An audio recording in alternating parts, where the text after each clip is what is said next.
Bien, on va commencer. Je voulais remercier d'abord Hélène Baudouin, le docteur Hélène Baudouin, qui va nous présenter un travail ce soir sur l'affect et la bipolarité. Évidemment, on attend des gens qui sont en retard.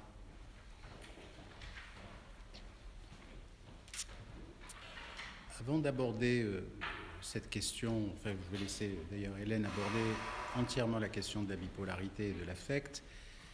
Il est important de s'attarder sur un mot qui fait partie de son préambule et qui se nomme l'ethnopsychosomatique relationnelle. Vous m'entendez pas là? Oui, moyen. Ouais. Oui, notion d'ethnopsychosomatique relationnelle, qui est un concept qui vient compléter le concept saliélien de psychosomatique relationnelle. Ce qui veut dire que ethnopsychosomatique relationnelle, ça engage la culture, le social, d'une certaine manière, positivement ou négativement, toute la question de la constitution de l'identité humaine. Donc elle est partie intégrante. Alors, cette notion-là d'ethnopsychosomatique relationnelle, elle nous amène à penser que l'impact culturel ou sociétal a une importance également dans la pathologie. Alors, c'est important de commencer par cela parce qu'on attribue souvent à la bipolarité cette origine génétique, c'est-à-dire à savoir qu'en 2017, il y a une classification qui a permis de déduire de façon formelle que 60% des bipolarités étaient d'origine génétique.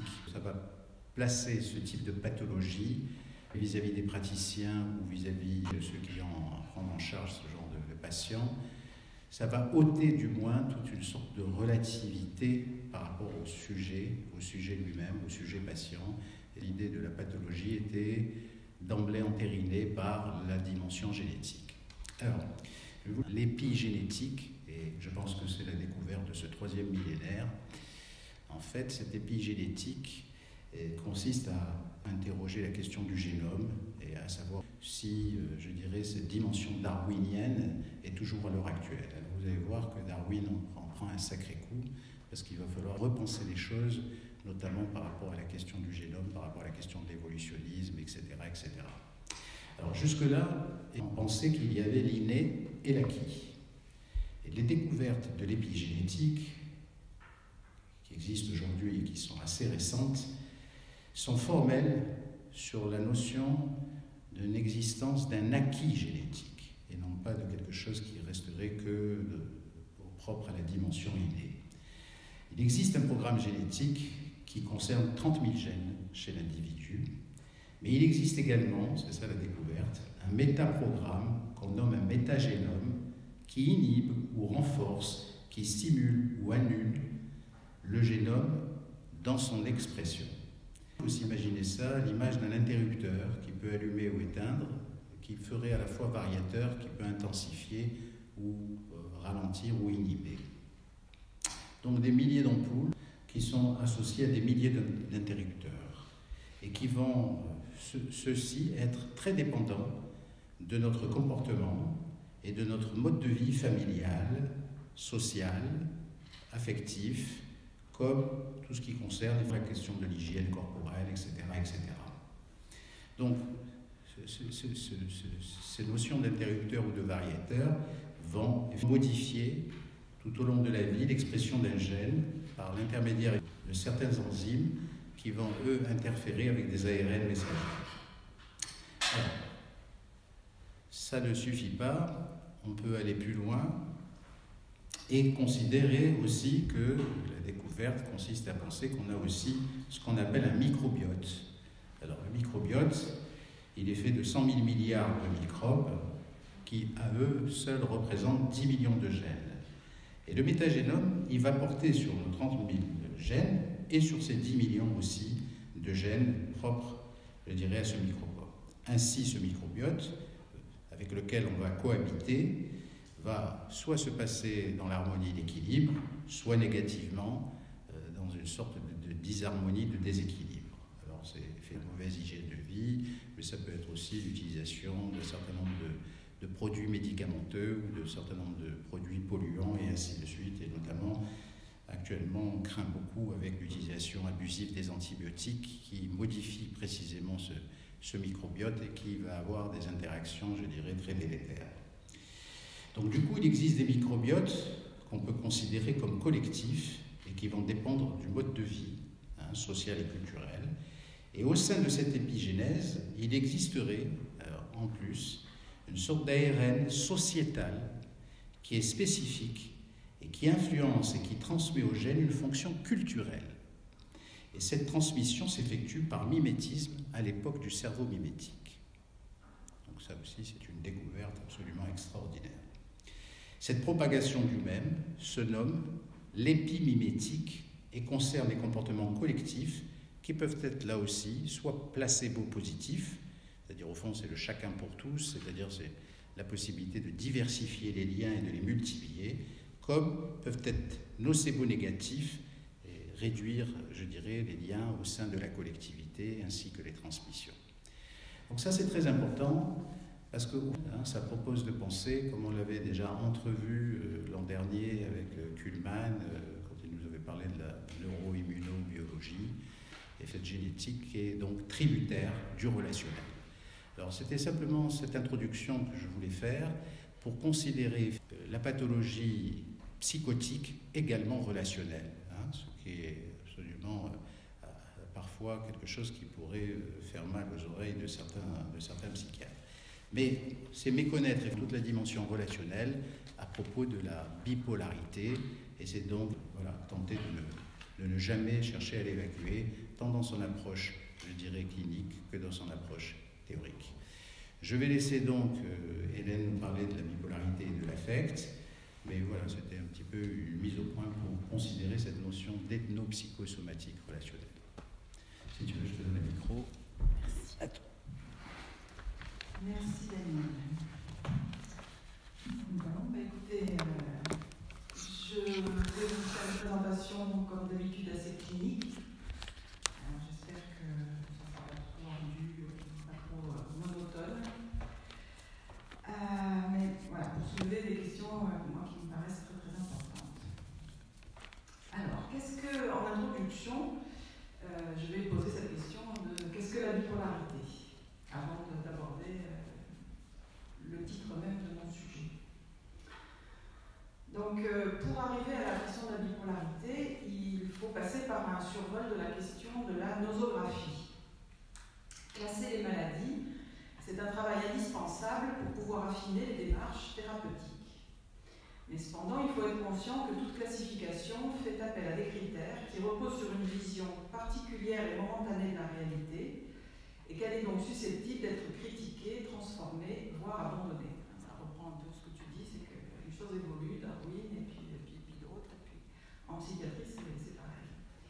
En effet, non seulement les théories sur les maladies évoluent, mais aussi les populations évoluent, et les individus au sein des sociétés évoluent, et donc les patients et leurs manifestations pathologiques évoluent, parfois grâce aux théories qui ont permis de les soigner justement, et en traitant certains troubles dans une population, on s'aperçoit qu'il y a d'autres troubles qui arrivent, d'autres formes de maladies, une fois qu'on en a guéri certaines.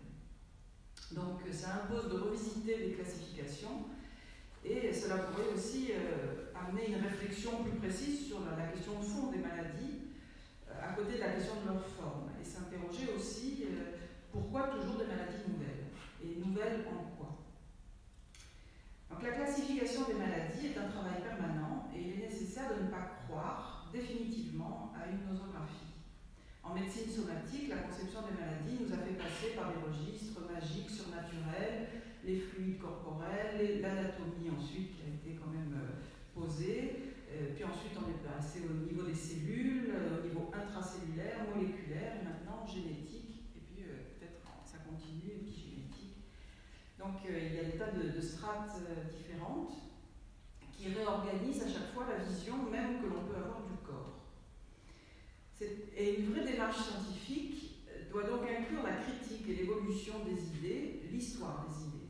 Un vrai chercheur est pour moi celui qui travaille sa propre façon de découper la réalité plutôt que que celui qui va croire que les objets qu'il a créés sont absolus et éternels.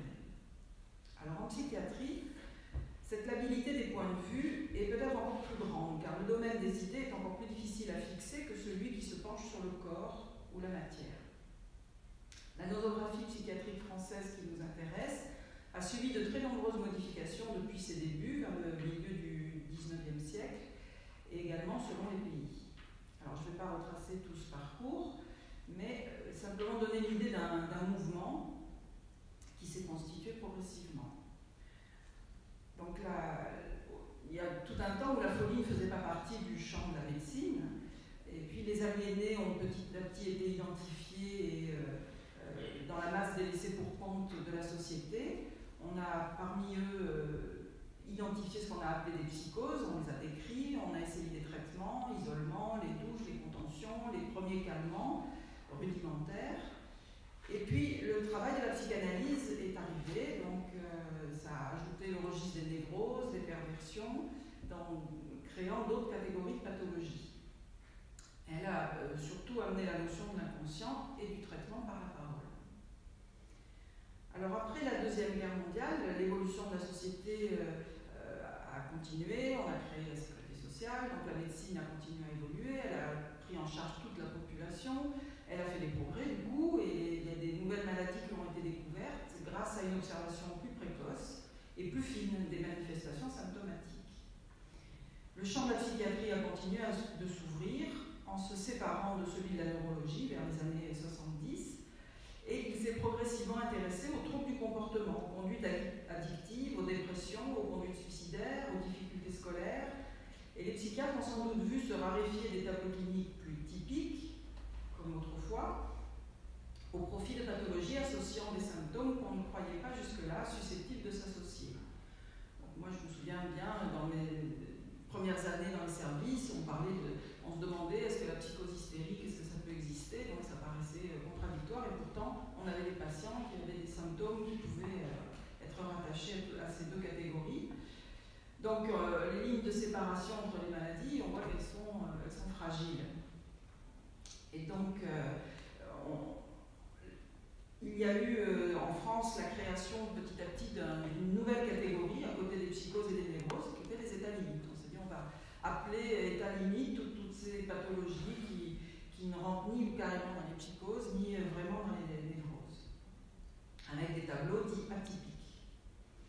Et puis au niveau de l'analyse, de la psychanalyse, ces états limites étaient identifiés et rattachés à des troubles du narcissisme. D'autres types de recherches se sont poursuivis pour tenter d'expliquer, d'analyser, de classer ces nouvelles pathologies, dans le but bien sûr d'y apporter des réponses thérapeutiques. Et cette période a vu l'accroissement de l'influence de l'école anglo-saxonne, école dont les fondements n'est pas la psychanalyse comme en France, mais de l'evidence-based medicine, c'est-à-dire la médecine basée sur ce qui apparaît, sur ce qui est vu. Donc la découverte des neuroleptiques qui avait été faite en France dans les années 50 a permis d'attirer la pathologie psychiatrique du côté un peu comme les maladies somatiques, c'est-à-dire qu'on s'est mis à penser une maladie, c'était une substance qui pouvait manquer et un médicament allait apporter la substance manquante. Donc aux États-Unis, on a su développer à partir des années 80-90 une industrie pharmaceutique puissante et il y a eu l'apparition du DSM. Et au départ, c'était fait pour étudier l'effet des médicaments. Je me souviens, dans les services, on testait les médicaments et le DSM, c'était simplement une échelle d'évaluation. Mais ensuite, ça s'est intégré dans la nosographie. Finalement, le DSM est devenu un outil de classification des maladies. Donc, on a regroupé les symptômes sur lesquels pouvaient être efficaces tel ou tel psychotrope. Donc les neuroleptiques pour le délire, les anxiolytiques contre l'angoisse, antidépresseurs contre la dépression. Alors, comme on a pu commencer quand même à prescrire des anxiolytiques et des antidépresseurs à des psychotiques, ou bien des neuroleptiques à des névrosés graves, là aussi les lignes, elles ont commencé à bouger entre ces deux champs et elles ont pu se découvrir des points communs. Là, au départ, la psychopathologie les séparait avec des concepts qui étaient dits, il y avait des concepts qui pouvaient être que dans la psychose ou que dans la névrose. s'est mis à penser un petit peu différemment. Et puis il y a eu la découverte des actions sur l'humeur, de traitements qui au départ étaient des antiépileptiques, et est née la classe des régulateurs de l'humeur. Donc on pouvait donner à des psychotiques, à des névrosés. Et puis, donc toutes ces lignes qui vraiment a éclaté entre psychose et névrose ont finalement un peu abouti à la création d'une nouvelle pathologie qui aurait été les troubles de l'humeur en tant que tels. Donc on voit que la démarche n'est plus du tout la même. La ligne de découpage de la réalité n'emmène pas les mêmes façons de penser la pathologie. Ce qui compte dans ce modèle n'est pas la signification psychopathologique, mais le trouble principal et la classe de médicaments qui sont utiles. Mais c'est vrai que cette vague qui a transformé la nosographie, elle a été extrêmement puissante, parce que les médicaments nous ont inondés, mais ils ont aussi bien évidemment transformé la vie des patients. Ils ont apporté beaucoup d'aide. Ils ont aussi transformé la vie des psychiatres, parce que la formation du coup n'était plus tout à fait la même. La psychanalyse a pu perdre un peu de son importance. Il n'était plus vraiment nécessaire de comprendre la signification des maladies, mais de soigner les troubles pouvait suffire, d'apaiser les troubles. Et en plus, donc, ça évite un peu un travail personnel subjectif au psychiatre. Et donc, l'image médicale du psychiatre s'est répandue de façon plus importante. Le médicament, lui, il agit assez vite, les symptômes sont soulagés, et c'est devenu un peu le but principal de pas mal de psychiatres, un peu sur donc, le modèle de la médecine somatique. Donc en faisant éclater les tableaux typiques en symptômes à classer, en groupe, à évaluer, noter pour arriver au classement des patients, une nouvelle forme de nosographie s'est créée et des nouveaux diagnostics ont pu être posés, de nouvelles pratiques médicales sont apparues.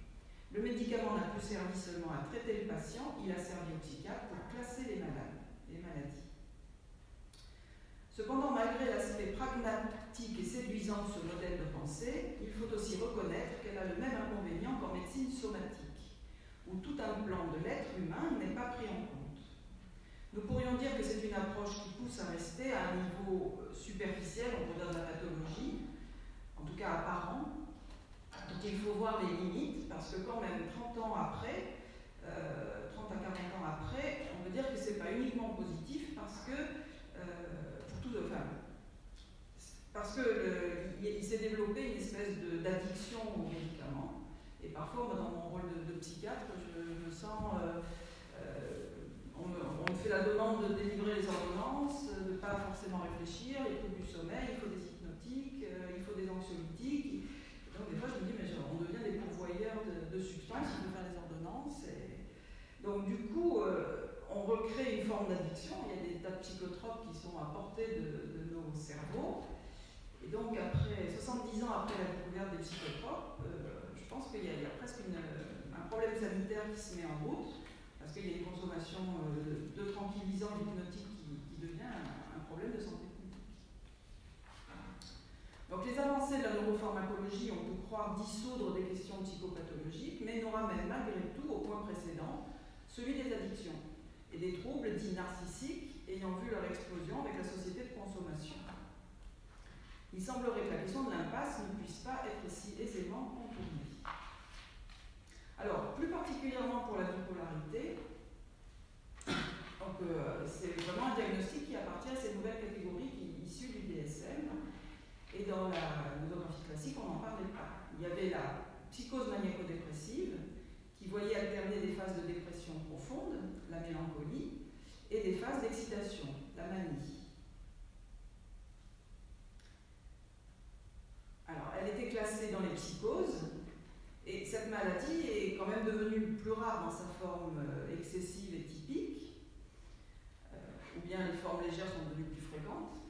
Ça dépend comment on raisonne. Il y en a peut-être autant qu'avant, mais il y en a plus d'autres qui sont moins profondes. Alors peut-être parce que les soins psychiatriques se sont améliorés, il y a eu des soins de prévention, donc ça évite peut-être d'en arriver à des stades très poussés. Et de nos jours, la clinique se confronte toujours à des tableaux qui voient alterner des phases de dépression avec des phases d'excitation, mais sans atteindre toujours cette intensité qu'on voyait dans la psychose maniaco-dépressive.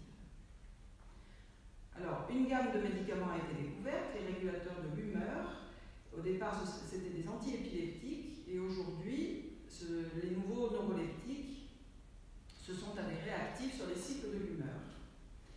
Et cette efficacité médicamenteuse donc, a poussé à isoler cette nouvelle catégorie de troubles comme étant une catégorie à part entière à laquelle on a attribué une disposition génétique, puisque l'on peut retrouver des antécédents familiaux du même trouble, de personnes souffrant du même trouble.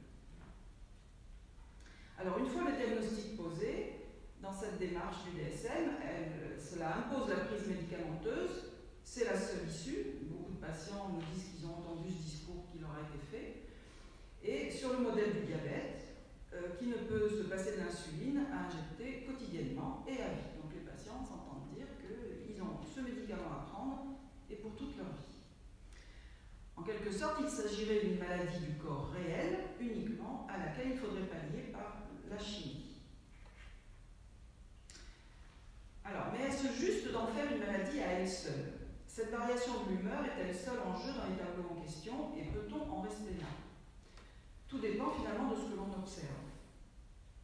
Utiliser ainsi la notion de bipolarité fait partie de cette nouvelle attitude médicale où le symptôme psychique n'est plus pensé comme porteur de sens à comprendre.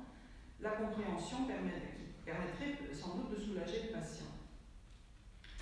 Cela soulève pour moi la question d'une impasse de la pensée, introduite déjà par cette façon de classer les maladies.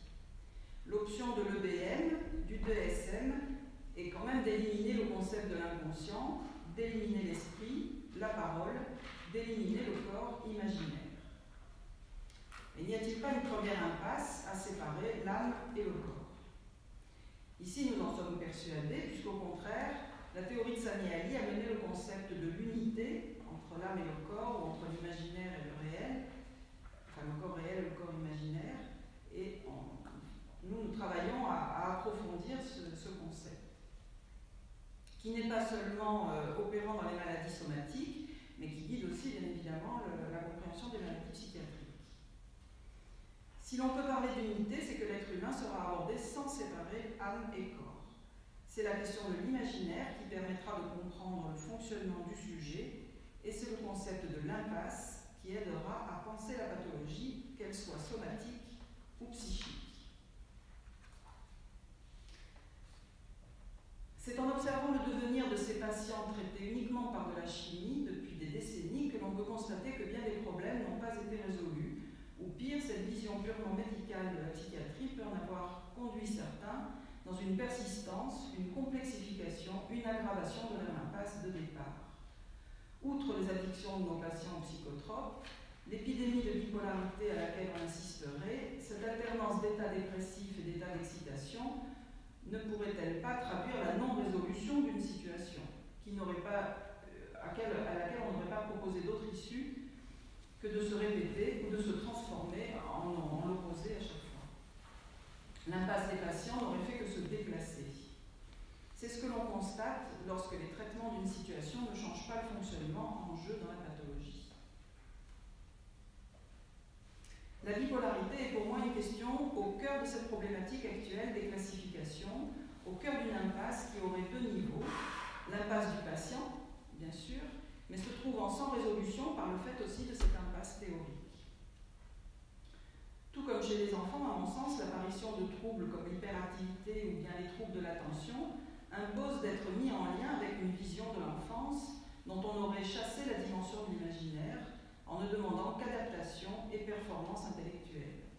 Même leur imaginaire est attendu dans des formes préformatées, développer de l'imaginaire parce qu'il faut développer de l'imaginaire et par définition étouffer l'imaginaire. C'est comme si on s'imposait de rêver, c'est plus du rêve. Outre la résistance des patients à ces thérapeutiques fermées, on peut également constater le caractère vain d'une volonté d'éliminer la dimension de l'imaginaire dans le soin, la dimension de l'imaginaire dans le soin, en constatant qu'actuellement il y a vraiment un engouement pour l'hypnose, la relaxation, la méditation. Donc ce sont des champs qui ont toujours été assez proches de celui de la psychanalyse et où s'expriment les liens imaginaires entre le corps et l'esprit, le corps et la dimension ouverte par la parole. Donc ça montre bien qu'on ne peut pas éliminer cette dimension imaginaire aussi facilement.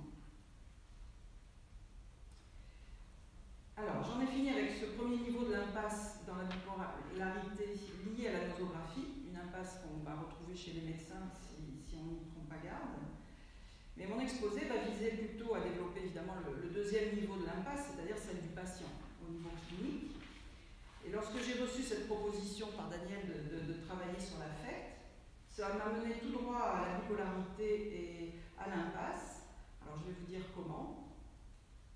Donc ici, on a eu des exposés un peu plus théoriques au sujet de l'affect, et moi je vais me situer à un niveau clinique. Donc je développe la situation d'une patiente qui va permettre de questionner quelle est l'impasse à l'œuvre dans cette pathologie et proposant une vision radicalement différente